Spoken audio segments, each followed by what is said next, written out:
you're a new manager, an experienced leader, or you're just looking to sharpen your skills, you're in the right place. My goal is to help you guys level up and be more effective in your jobs and more effective for the people that you manage. So the way I'm going to kick off this first video is to talk about leadership styles. I think what happens to a lot of us is we, in our career, we get promoted, we become responsible for people, we become responsible for teams, and we're immediately thrust into this day-to-day whirlwind of the things that we're supposed to tackle to be effective in our jobs.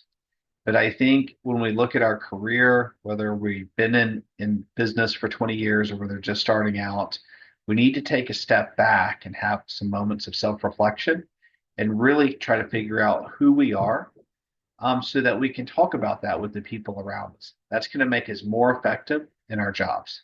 So let's go and look really quick at a couple different sources of information around leadership styles. And so you can see I did a simple Google search. There's a lot of places you can go to get this information. But if we look over here, some of the styles they've listed are transformational, democratic, laissez-faire, transactional, autocratic, servant, coaching, bureaucratic. I want you to look at these leadership styles. And the first thing I want you to understand is that you don't have to pick one. Almost everyone is going to be a blend of 2 to 3 leadership styles. Okay. But I do think you need to pick one. So when you communicate externally to others and you talk about your leadership style to others, you're able to communicate out that, hey, look, I'm a blend of a few different leadership styles, but I think what really resonates with me is the coaching aspect. And that's because of how I look at employees, how I value their contributions, how I look at how they connect to the overall team, what I can do as their leader to help them build certain skills, what I can do as the leader to help avoid some of the weaknesses they might have, so that they're not only growing in their career, but we're helping our team achieve the objectives of the organization, right? So that is kind of what I view as my leadership style. But if you were to ask me, like, what are some other attributes? So I would say autocratic. I have a high level of certitude at work. I've been able to work across a variety of teams. I generally feel like I have a good sense and understanding for what it is we need to do to accomplish the goals that are in front of us. I'm not ever going to communicate that out to someone externally because autocratic has a lot of other connotations around it that aren't positive, right? Same way I would avoid if I thought I was a bureaucratic leadership style. I'm going to avoid that, right? So when we look at the screen here, I think we can just kind of think about what is going to resonate the best with others. And I think just going down transformational 100%. Democratic, maybe. We're going to talk about that in a second. Laissez-faire, maybe. Transactional, no. Autocratic, no. Servant leadership, this is probably, I don't have any data to back this up, but probably what 75% of people identify as. Coaching, which is definitely really fits with my leadership style, and bureaucratic, which I would avoid. So remember, you don't have to be one of these. You're going to be a collection of 2 or 3 of these. I think it's important, though, to see kind of what makes each leadership style effective. Think about how you may not have just applied that in your own career, but think about some of the leaders that you've respected, that you've worked with. What was their leadership style? If you were to take a step back and try to identify what were the traits that made them successful, what would you look at? Big part about leadership style is self-reflection. It's about you taking time out and thinking about who you are as an individual. And so you can better communicate that to others. Maybe it's you're searching for a new job. Maybe you've taken over a team. Maybe you've been promoted at work and you're over a division. Maybe you're moving into a new role at a new company and you want to have a good handle for who you are as a person. you're not going to be able to really identify and take steps to improve yourself if you can't figure out who you are today. So we're going to go and look at this 8 leadership styles. This is on Indeed. Um, again, there's a lot of great sites that list leadership styles. So you're going to see leadership styles that also don't appear on every site. So every site is going to have a different word, a different way to express a leadership style. Um, but let's go through this. I'm going to give you kind of my personal opinion. Now, I'm looking for effective. So when you watch the video and you get my recommendations and leadership styles, I'm looking to be effective, looking to be effective at work, not just in delivering results, but for the people on my team. Okay. So let's start with autocratic. Again, you're not going to want to tell anybody this is your leadership style. Pick a different one and blend some of the traits in. But let's talk about why autocratic can be a very effective style. And so there's been times in my career where I've been in a leadership role and there's been a larger gap between me and the people I manage. And that could be because some of the people that I manage had recently moved up to a managerial position. Okay. In these situations, I'm going to look at their team, their goals, and I'm going to try to formulate, communicate, sell them on the ideas that I think will help them move forward most as an individual and help their teams hit the goals we have for an organization. So what I think when I hear autocratic, if there's one word I think about, it's certitude. It is you've been doing X, Y, or Z for 20 years in your career. You've already made 100 mistakes. You've learned from those, and you know how to get us from point A to point B. You're going to have a high degree of certitude. Now, it says that the benefits, right? It promotes productivity through delegation, provides clear and direct communication, and can reduce employee stress by making decisions on their own. Some of the challenges are that um, that autocratic leaders have a lot of stress themselves because they carry a lot of the weight on their shoulders, since they're the ones driving the goals, ideas, and solutions. Sometimes they assume too much responsibility. Okay, but again, I want you to think too. These are in a silo.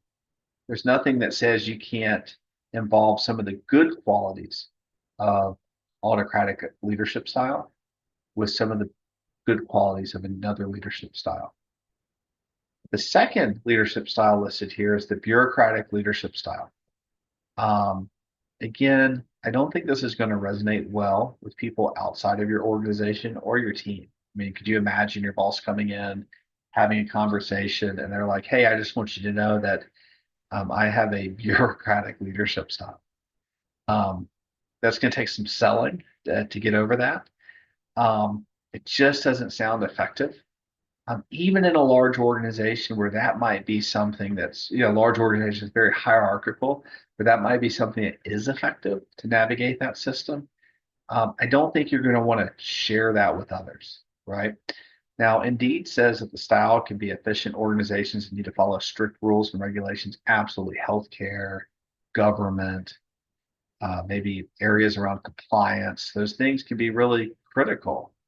Um, but it says here that some of the challenges are it's not promoting creativity, and it's a pretty slow style of leadership, meaning you're not going to be able to go out and achieve the goals that you want to achieve and the speed in which you want to achieve them with this, right? So again, like all the leadership styles, you can pull from this some of the areas that are important to you, but I wouldn't communicate this externally.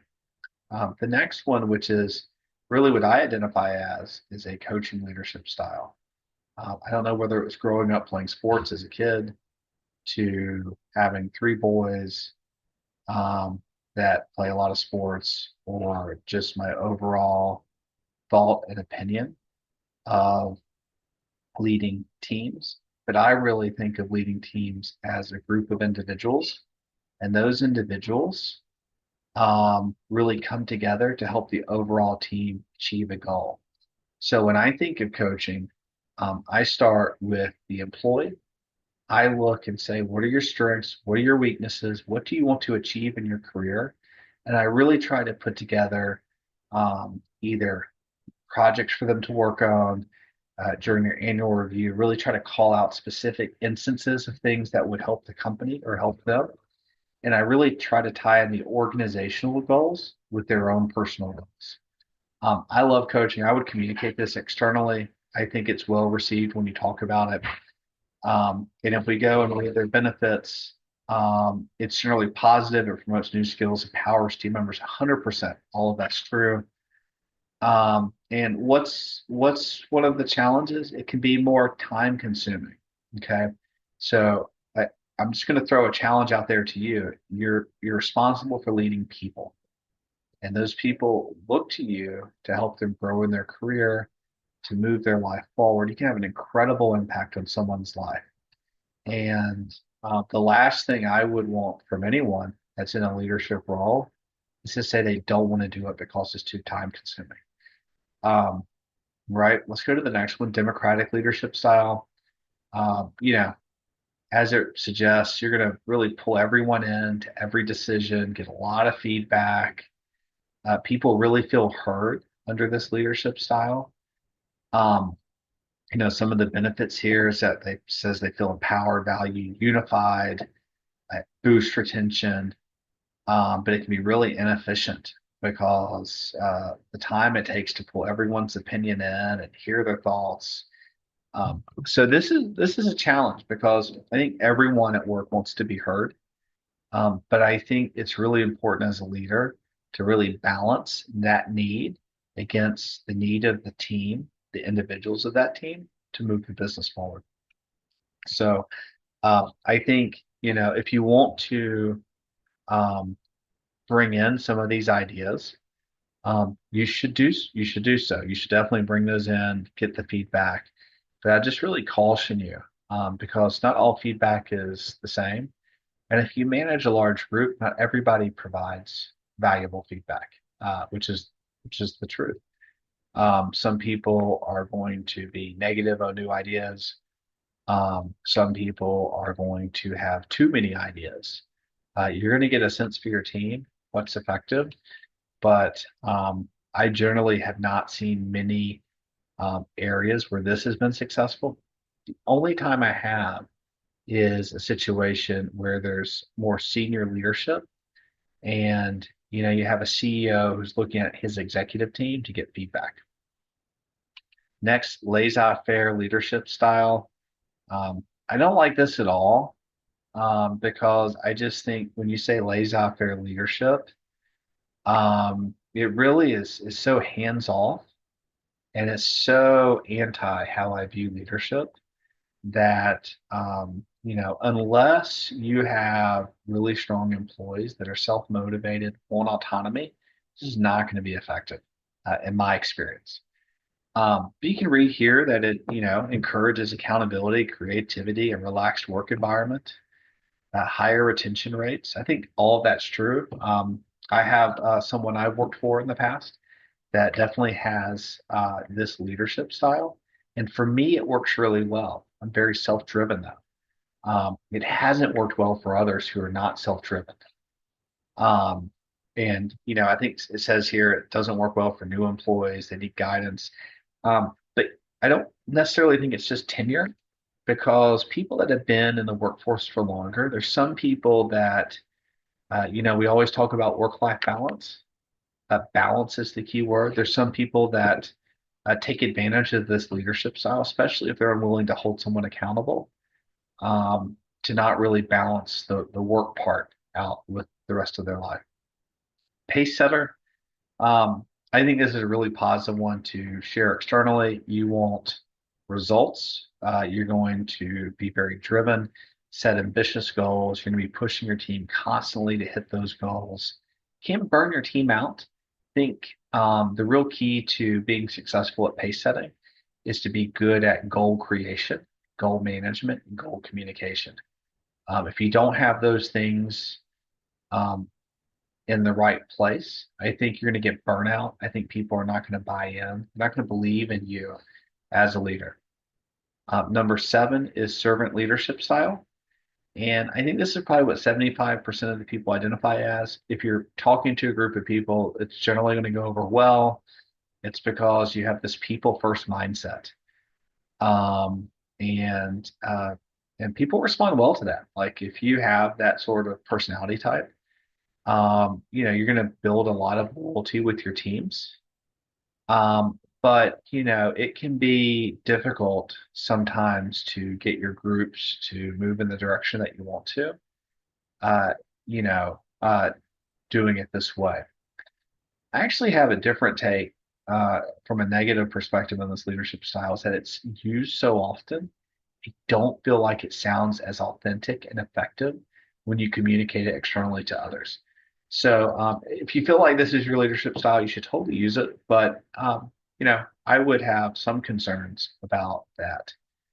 And lastly, visionary leadership style, maybe one of the most leadership styles you could have because you're really painting a picture. You have the altitude to see further on the horizon about where your team, where an individual on the team, where the company, the division, where it needs to go, get to the next level.